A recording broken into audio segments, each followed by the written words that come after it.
Welcome to the Ricky Mathews Show, where we celebrate every single day the men and women who are working so hard to make Mississippi such a great place to live, work, and play. From the STMM Digital Studio, the digital marketing and advertising arm of SuperTalk Mississippi Media, the sponsor of this studio. We're thrilled to have them.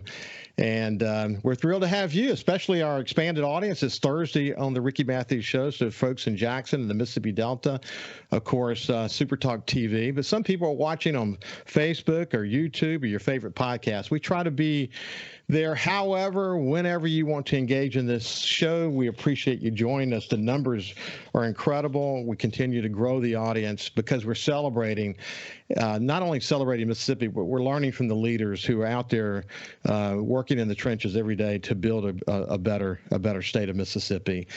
You know, we're lucky to have Hancock Whitney Bank in Mississippi, but for folks who aren't really focused on this incredible bank, they also do business in Alabama and in Florida and Louisiana, and they do business in Texas. So they are not just an innovative bank, but they have incredible leadership. We'll come back to that here in just a second. But you know, traditional and online banking is always going to be part of what they do, but they're obviously commercial and small business banking. Private banking, which I've gotten to know, I'll tell you more about that here in just a second as well. Trust and investment banking. They do healthcare banking, mortgage services. They also actually operate a loan and deposit production offices in both Nashville, Tennessee, and Atlanta, Georgia. So just a very innovative regional bank, and we'll be talking more about how significant they have become. I should also point out that in the interest of full disclosure, they are my bank. I've banked with Hancock and now Hancock Whitney my entire life. And I should point out that actually working with their private banking and investment services team, I was able to actually develop a plan that enabled me to retire in my 50s. So needless to say, I'm a fan, but in the spirit of full disclosure, I always like to point that out. Okay, but it's also led by one of my dearest friends. Its president and CEO, and really honestly, one of the most committed community leaders I've ever had the pleasure and honor of working with, my friend John Hairston. So without any further ado, let me welcome John Hairston back to the Ricky Mathews Show. How you doing, John? Doing terrific. Thank you for the kind comments. That was a better commercial than I could hope for, man. You did great. Let's do that some more. Well, you know, I've watched you closely, and I've always paid close attention to Hancock. But of course, when I was the president publisher of NOLA Media Group and publisher of the Times-Picayune and NOLA.com, is when you made a run at Whitney and combined these two amazing banks together. And you've continued to grow. You continued to be strategic. You continue to build a strong team, work on innovative technology, and all the things that you do. And it's been fun watching your journey. Knowing you, I mean, what I've said about you, first of all, you're one of the smartest guys I know, but your ability to compartmentalize is among the best leaders I've ever witnessed. And there's something to learn from just watching your brain in action. So it's been fun watching you lead that organization. Well, again, you're very kind. And I mean, kudos deserved back to you as well. I mean, you and Kyle put together a terrific and informative show that's kind of free of the boundaries that sometimes get placed on these types of talk shows. The conversations are always provocative. And when I listen in, I always end up with questions at the end that I feel like I need to go read about. So if that's the mission, I think you're doing a great job achieving it. Well, it is. You know, I'm really thrilled to be associated with SuperTalk Mississippi Media. Steve Davenport, the owner of SuperTalk Mississippi Media, and Kim Dillon, the president, have given me complete freedom. And I can honestly tell you that they have never one time in over 900 conversations that I've had here told me not to say something, or not to go there, or not to talk to that person. I have complete freedom. And with that freedom, it comes independence. And when you have independence, you can speak to issues that maybe others might be afraid to go to. We, as a general rule, John, don't get into issues, but when it's an important issue that affects the community, you know, I'm going to go there. And when I decide to go there, you know, I will have done my homework, and we're going to be able to talk about it in a full and complete way and create a public debate about it. So that's been a lot of fun for me. Reconnecting, something I missed as a publisher. I told George Schlegel last week that when I retired, you said, okay, what are you going to do next? And I said, well, I'm going to spend time in the Delta, and I'm going to spend time with my grandkids. And I remember you looked at me and just laughed. You said, "There's absolutely no way that you're going to not be engaged in some way." And here I am, over 900 conversations later, saying you were right. Well, look, we all can only hope to make a difference as long as you have the energy and the ability to do it. And so thank you for not going off in the sunset. I know you like to fish, but the weather down here just doesn't support that every day. So thanks for making time to keep enlightening the rest of us that live in the state. Yeah, there's no question about it. Look, it's been a while since you and I talked, and it's been an interesting journey. So today we'll be getting into sort of the economic situation that exists in Mississippi. We'll talk about the region. We'll even talk about America to that extent. And toward the end of the show, we'll talk about what are some of the efforts we need to do to get Mississippi, that too often ranks near the bottom. How can we get Mississippi up, and things like healthcare and economic development and things like that. But obviously, I want to start with what's the latest at your bank, because it's a dynamic world you live in these days, and just curious about how things are going. Well, the whole banking industry is always simply a reflection of the economy, both the moment and then also where we think the economy is headed. In the pandemic, we learned that the U.S. is not really capable of completely disconnecting from the global macro environment. We saw that. Really, Australia, New Zealand were probably one of the very few I call developed countries that were able to just isolate, and it served them well. The U.S. doesn't have that capacity. The economy is too big and it's too interconnected to do that. And so even banks our size, we're a $36 billion bank. You mentioned when we put Hancock and Whitney together, when that happened, we were 19. So we're right around double the size we were when that happened back in 2011.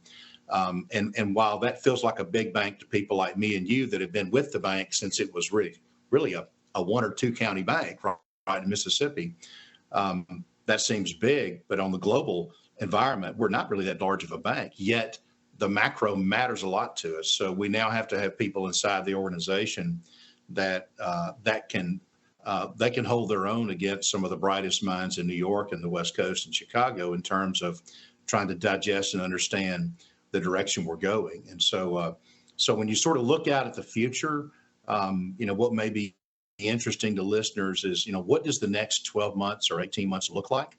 And I'll try to avoid getting, too pointy headed on you on economic indices and things like that. But all in all, I think it's no secret that the cost of money is higher than it was before. At the same time, the amount of money people get paid for their money in banks and treasuries and wherever it may be parked is also higher. But the difference in those two, which we in banker land call margin, is smaller. And so the amount of money that our industry actually makes is less today than it was a year ago. But it's actually still pretty good compared to where it's been if you average out the last 25 years. The capital levels, which is the sign of strength of the banking community, has never been higher or stronger. So it was really an interesting affair to think about what happened in March with the bank failures that occurred in the West Coast and in New York. And was that a sign of the health of the industry? And the answer was a resounding no. Those were organizations that had a business plan toward banking the very largest customers in the country. They did that. It made a lot of money when times were good. And when the cost of money went up, it essentially killed them. And so it's a good time to be an old bank. Next month we celebrate our 124th anniversary since we were founded in Bay St. Louis, Mississippi. Hard to believe that many years have passed. And so, but as you look back over the future, having that age and having that history, you get pretty good at making sure that you run the company in a manner that if the unknowns end up being much better or much worse than the various economic forecasters think will happen, you have the optionality to roll with it. And so the healthy banks, those that have a real balance sheet, that have real customers, that have very diverse types of customers, are all going to be very healthy, really, regardless of what happens next year. So in terms of safety of depositors, it's really not an issue. You're probably safer today than you have been in the past 20 or 30 years. That's just the reality we're in.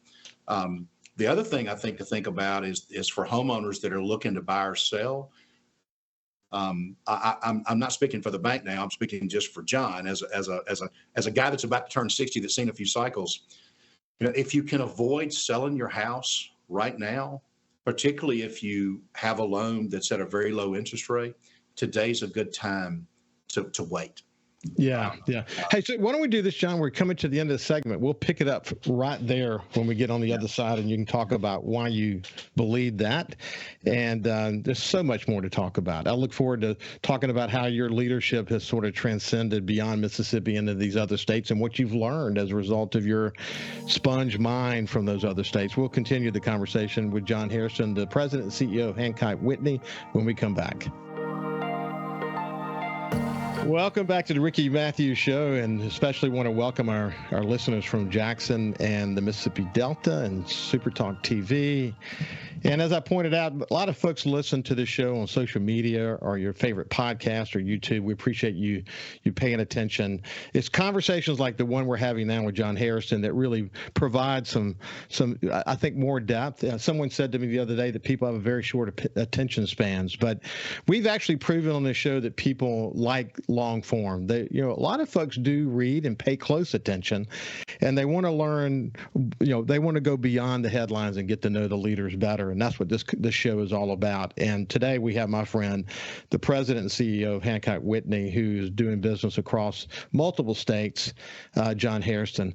Hey, John, when we went to break, though, you were talking about this might be a good time if you could hold off. If you can hold off on selling your home, this might be a good time to do that. Give us the basis for that. Okay, I'll try to do it in a quick form because you can talk all show just about that one thing. Yeah. I mean, everyone that owns a home probably has a certain amount of equity. The difference in what you owe on it and what it's worth. That's your money. That belongs to you, your family, your estate, and it's yours. If you sell your home right now, you're selling a little bit past the peak in terms of values. Values have begun to slip a little bit, as they do anytime the cost of interest rates go up. So if you give up that equity to get into the same size house or maybe a little bit bigger, you're likely going to pay more of a premium because of the cost of money. So for the same house payment, you're probably going to go back a little bit. You're going to have less equity in your home, and you're going to be paying more for interest. And remember, on a mortgage, the predominant percentage of what you're paying in the early years is the interest. It's not principal. So it's a great time to wait, to continue to build equity at your favorable interest rate. And then at the point rates will come down, and they will come down. We don't know what day it's going to be, but it's going to happen. When it comes down is the time that you may get less for your house, but you're going to get a lot more for your money when you purchase the other one. So, Warren Buffett's a pretty smart guy. He says, it's real simple. You buy low and you sell high. That applies to interest rates too when it comes to your home. So hang in there and wait if you can. It's probably not a great time to change jobs and move, and it forces you to deal with your home. If you're renting a home, renting a place to live right now, it's probably a good idea to hang in there too and wait for interest rates to come down. Values will come down, and right when they come down, that's when you're going to see probably the sweet spot to buy. So early in the next cycle, don't try to wait to get the absolute lowest rate you can get. Don't get too greedy, but when the rates begin to go down is a great time to actually think about your transaction. So be ready for it. Already know what you want to buy, know what realtor you want to use, know which bank you want to use. We're glad to help you if you want to use ours, but there's some very fine institutions throughout the state to use. And along that line, Ricky, one interesting thing, when I go back 25 years ago and I look at the banks who were in our size range, the two states that had the highest number of banks, they were what you would call mid-sized banks, were Texas and West Virginia. Virtually all those banks in West Virginia are now gone. Most of the ones in Texas at the time are gone, but there are new ones. But Mississippi actually is one of the largest states that has mid-sized banks headquartered in it. Wow. So we are a very well-banked state from border to border, and most states no longer have that. So they don't have local management teams that actually care about the environment in the state. I mean, I care about all of our states, but the one I live in, I pay attention to the tax laws and the legislative environment for things to get better or worse. We have leadership spread across our footprint as other banks do, but Mississippi is particularly blessed with a lot of banks that are pretty sizable that can make a difference in the economy that are headquartered here. And I don't think people really appreciate the positive impact that has on a state's economy. There are a lot of states that wish they had what we have. I know that's true. Listen, as you know, my son Jordan is a lawyer with Schwartz and Orgler, and he says, they do a lot of closings, a lot of real estate closings, and the number of cash closings they do these days is up. It's been up for a while, actually. A lot of folks moving in here from outside the area and, see still significant value here, even though the prices are up here compared to other places like California, for example, still a tremendous value in that. But that's actually good to hear that even when there may be some slowing down in some of these other areas that you mentioned, the number of people who are wanting to get to this area and do cash transactions is up. That's a good testament to the value of coastal Mississippi, isn't it? It is. Well, it's still a low cost of living and cost of housing compared to many areas of the country. And use California as an example. There are a lot of states where the ability to live the same quality of life as you may have lived in 2019 is not nearly as good. We really don't have that issue here.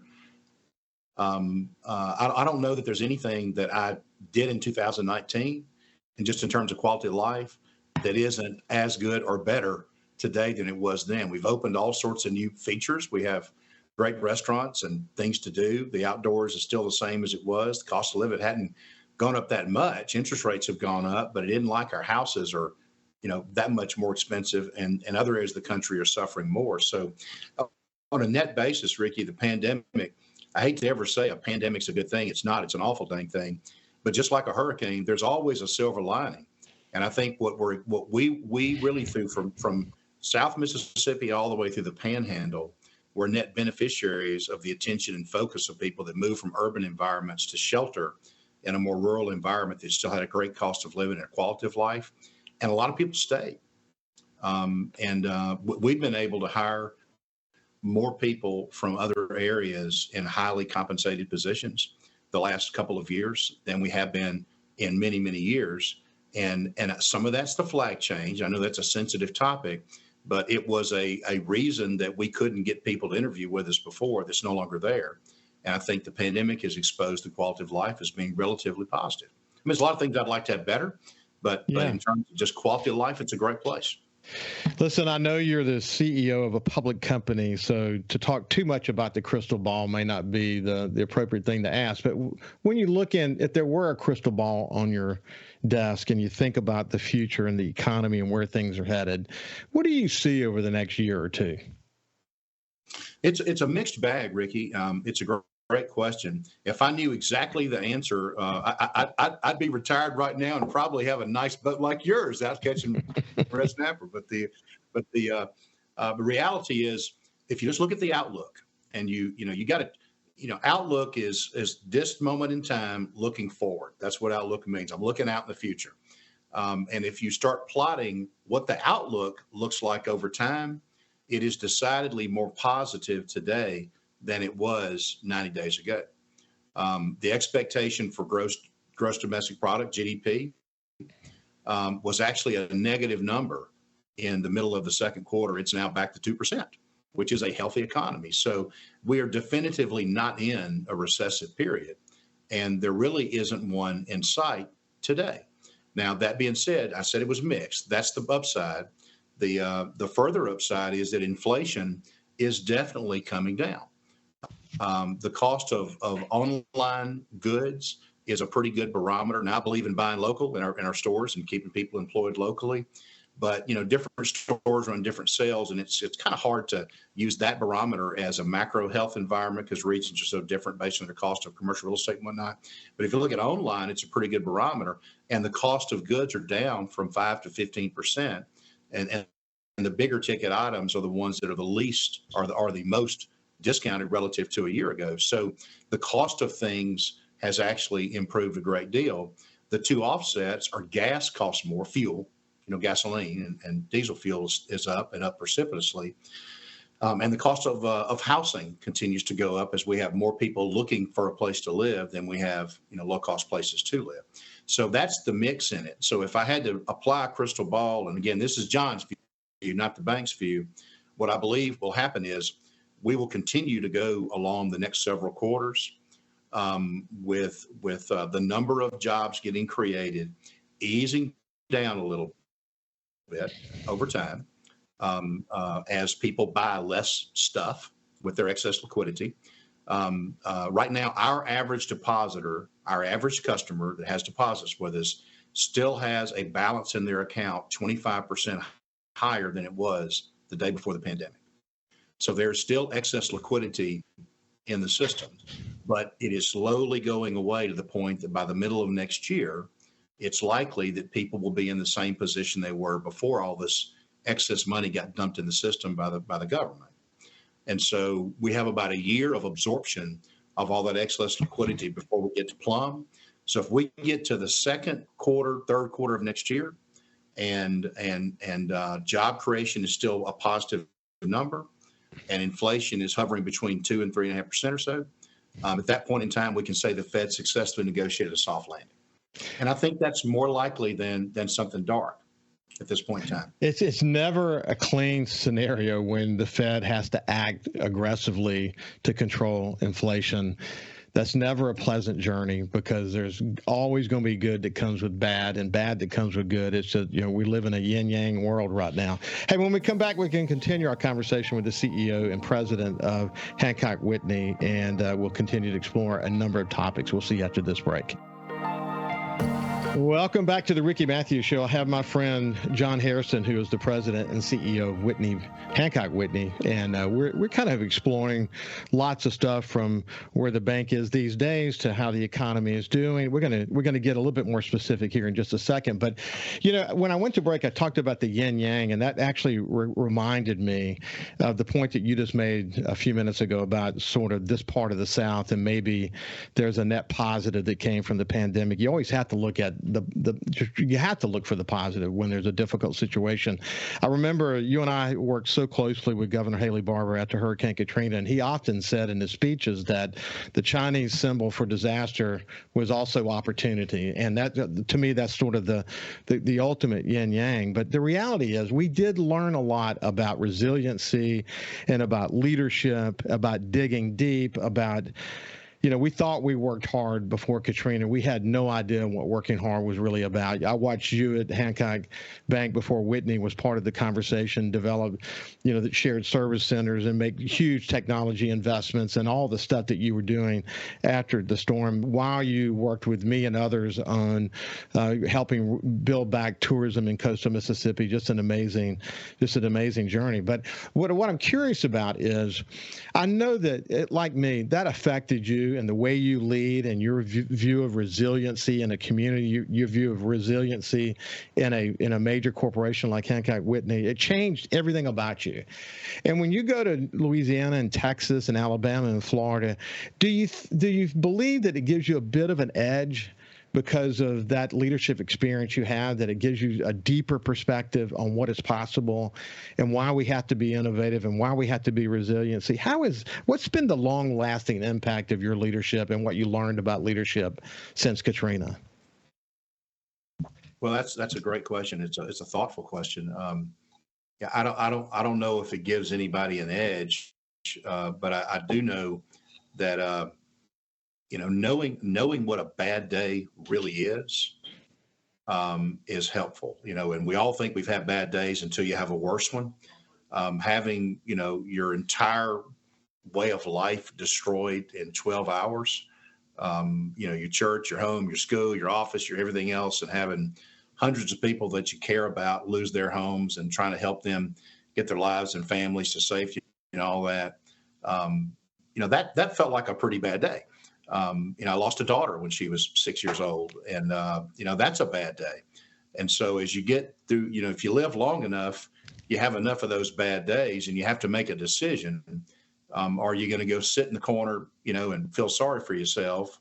Or as Governor Barber said back in those days you mentioned, Ricky, or I think he said, hitch up your britches and get back to work.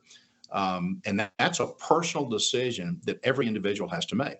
And across the southeastern U.S., as I travel, I run into a lot of people who operate and behave the same way we do here in coastal Mississippi and Mississippi as a state, where it's a lot higher percentage of people that are ready to figure out, okay, now what do we do? And let's get it done, than vacillate back and forth over who to blame and how to take advantage of somebody else during the situation. And so I think that all sums up to character, just the character of the South as a good place to live and work, and not to throw shade on any other area of the country. But when I travel, I do see that. It's the Midwest is like that. A lot of portions of the country are like that. And the more suburban and rural you get, the more likely you are to be able to kind of find a way to come out of it. I mean, look at what Texas has done. When I first finished school, I was in the oil and gas business, watching Texas just implode economically. And now we talk about Texas having the economy the size of, portions of Europe. That didn't happen by accident. It happened because people proverbially hitched up their britches and figured out ways to diversify the Texas economy to become more impervious to any kind of an economic trend. And they did that. And so the same thing happened in New Orleans after Katrina. And, New Orleans, it was an oil town, in the 80s and suffered during the oil and gas crisis. And then Katrina knocked out tourism. And then the pandemic hurt them again. But if you go to New Orleans today, good luck walking in a restaurant that's notable. You better make a reservation. And so people in this area of the country just seem to find a way to get it done. Yeah. And to me, that bodes well for our future. Hey, listen, John, I'll add one thing and this is inherent in everything you said, but one thing we learned about leadership and those around us, those who worked for us and those who we worked with in the community, our assessment of them before the storm might have been one thing, and then after the storm, it might have been a completely different thing. And that is the point that some people, they might be type A and good self-promoters that you would have expected to come through during difficult times. They didn't. And others, maybe type B folks who weren't self-promoters, that were over here just quietly getting their thing done. After the storm, they just came to the forefront in ways that helped me understand this, that we cannot move too fast as leaders through our worlds and not take the time to really appreciate and get to know the people around us who are leading our organizations. Because if we don't do that, we will sell them short. We will oversell some and we'll sell some others short. But it made us more aware of the values of leadership and what leaders really bring to the table. And we're not shortchanging that maybe the way we might have done before the storm. Is that something that you learned too? Yeah, and the way you said that reminded me, when I am traveling outside the South and I go to places that have had very difficult occurrences happen, you see that same kind of spirit that you and I are talking about around, where we live. New York after 9/11 was a very different place. I was in Washington, D.C. on 9/11. I saw the Pentagon on fire on a television set in Washington as we were trying to figure out how to get out as the evacuation was becoming mandatory. And those two places were different for a long time. New York really has never gone back to the place it was. It's a much more resilient place today than it was before 9/11. So maybe the secret ingredient there is just having some adversity and having people step up and lead that maybe you didn't expect to. And, Ricky, we had people here that we thought would have let us out that just bailed and moved. Yeah. And after Katrina. And we had people I never saw the size of their heart and the strength of their gut that all of a sudden were like, they were Goliath, pushing things around, trying to make sure that we got things done. And it was so encouraging and inspiring to see. I don't want to see it again because of the hurricane. Me neither. But you know what? It makes you a better leader in the community, even under normal circumstances, because you're willing to dig a little bit deeper to know the essence of who people are. And you know, it's important as a leader in the community. You want to get that right. You want to have people engage in the community, and you want to be inspired by others in the community. And sometimes we run just a little too fast, and we don't take the time to understand the essence of who those are around us. So that's the big learning. Hey, listen, I was looking at a list the other day. This was from U.S. News and World Report. Mississippi, 49th in economy, 41st in education. You hate to see where we rank too often. But one of the things that really caught my attention is healthcare, 49th in healthcare. And we're talking about Hurricane Katrina. And I'll make no bones about it. I'm conservative, but I say conservative with a heart. But I have a place up in the Delta. I spent a lot of time in rural parts of the state. 51% of Mississippians live in rural areas. And, you know, I think we've spent a little bit too much time in Mississippi making something like Medicaid expansion the boogeyman. And what I don't think that's the solution. I do think it will help us greatly because we're talking about $1 billion a year. But I think we need a Katrina-like effort focused around healthcare to re-engineer healthcare in Mississippi so we better understand the relationship between triage facilities and trauma centers, et cetera. Meanwhile, you know, without that, we got hospitals closing and the level of care diminishing. And again, 51% of Mississippians, this is not just about poor Mississippians, it's about having health care available and reliable and quality available to people in parts across the state. Have you given much time to how Medicaid expansion fits into all of that? Sometime, Ricky, I'm blessed to be able to serve on the MEC board, and if I'm blessed here in a couple of years, I'll have an opportunity to spend a year as chair. And as I thought about, you know, do I really want to do that? The reason that I accepted the role is that I presume the next 3 or 4 years will probably be the time period that one way or the other we resolve what the right answer is.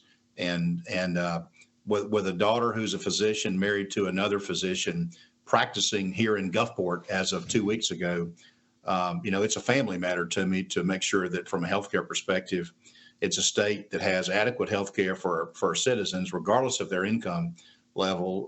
We also have quality physicians and healthy hospitals. And you're right, it's been stressful. But that Medicaid question, you know, there's a few takeaways just from talking to people that know about it from me. Number one is if we can take the politics out of it.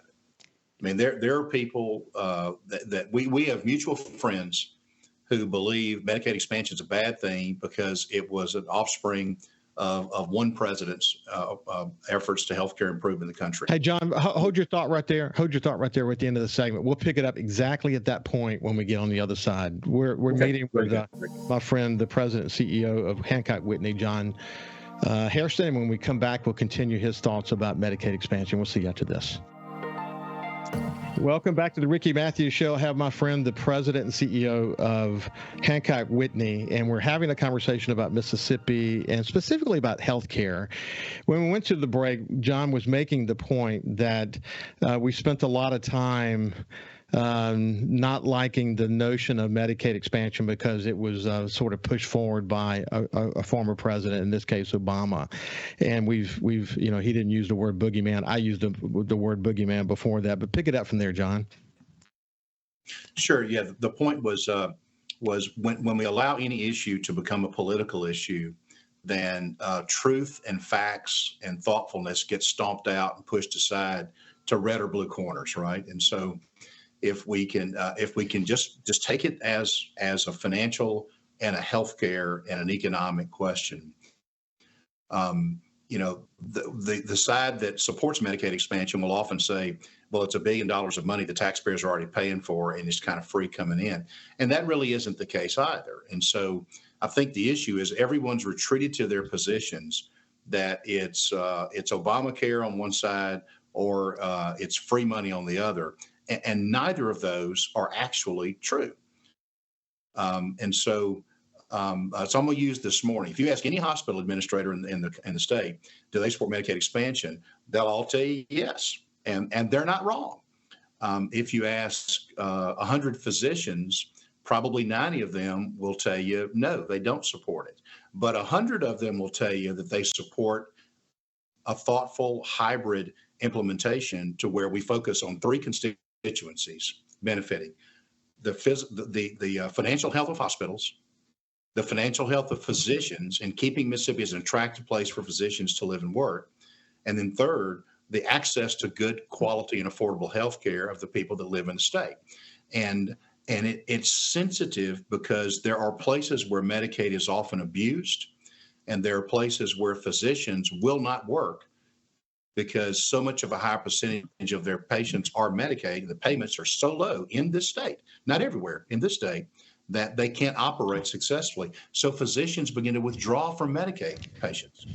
Well, if you expand Medicaid, but physicians won't see those patients because they're losing money when the client walks in the door, well, that's not going to work either, right? So if we could get a group of people that can set aside their political beliefs and let's just study the economics, the healthcare, and the fairness of how it's implemented, I'm highly confident that we can get over a period of 2 or 3 years with just the facts, get to an implementation protocol that is socially and politically sellable to enough voters and enough members of the legislature and the governor, et cetera, that I think it's digestible. But you have to check your party affiliation at the door when you walk in the room and try to think equally about all three of those constituents. They both, all three deserve our focus and they deserve a good outcome. But where we are now with, all or nothing is never going to work. And meanwhile, other states have figured out a way to thread this needle, and we should too. And a number of Republican states, and they have done their version, as you pointed out. They found the right mix, the hybrid approach that works for them. We can do that here in Mississippi as well. That's why I think there's a lot. It's not easy, Ricky. It really isn't easy. It's not easy. When I've talked to, and I'm trying to be an equal opportunity critic here. I've talked to friends who are both Democrat and Republicans who are so fixated on their positions that it's hard to get them to the table to consider the bigger picture, and that requires leadership. It requires political leadership and business leadership and healthcare leadership. And so, if we could get a group together to study it over a couple, 3 years, I think we could probably put something together that works. And I hope that we can do that this next 3 or 4 years. John, I think that's why the Katrina effort is a good best practice for us to look at. Because you think about Haley and what he put together was a nonpartisan, truly a bipartisan effort with former Governor William Winter on the executive committee and John Palmer, even the president of NAACP was involved in the effort. But the reality was we have to go about this in a non-political way. Anyone who's got staunch beliefs either direction, certainly if they've got something of value to bring to the table, that would be important. But what you really need is healthcare leaders and CEOs in this state who have from outside healthcare to come together, just as we did, thousands of people after Katrina, and we developed a way to recover. We can do the same here, and that's what's needed. And you're right; they have to check their party affiliations at the door, and do this in a nonpartisan way, and try to take the politics out of it. I think we can do it. But where we are now is not sustainable. That's the reality. Where we are now is not sustainable. And part of the most difficult recipe, I think, for success for our state is, you mentioned the Delta earlier, the Delta, and there are other pockets of the state to where commercially insured density and the demographic population is too low because there aren't enough people employed by organizations that offer commercial insurance. And so there, it's bigger than just the Medicaid conversation. If we expand Medicaid and 70% of the population is going to be on it, that you still won't have adequate health care because people won't be available to see patients. And so we got to create jobs, which requires a whole lot more efforts, I think, on the Republican side. We have to create better education, which falls inside, I think, some of the Democratic platforms. And I think we take the best of all those ideas, check our political garments at the door, and put forth a Mississippi moving forward kind of a process that maybe after a year in our time, Ricky, when we're in our dotage and can't really enjoy the benefit of it, but our grandkids certainly will. And I think it's worth our time. John, it's been a pleasure to catch up with you, my friend. This has been John Hairston, the president and CEO of Hancock Whitney. Have a great day, and we will see you tomorrow.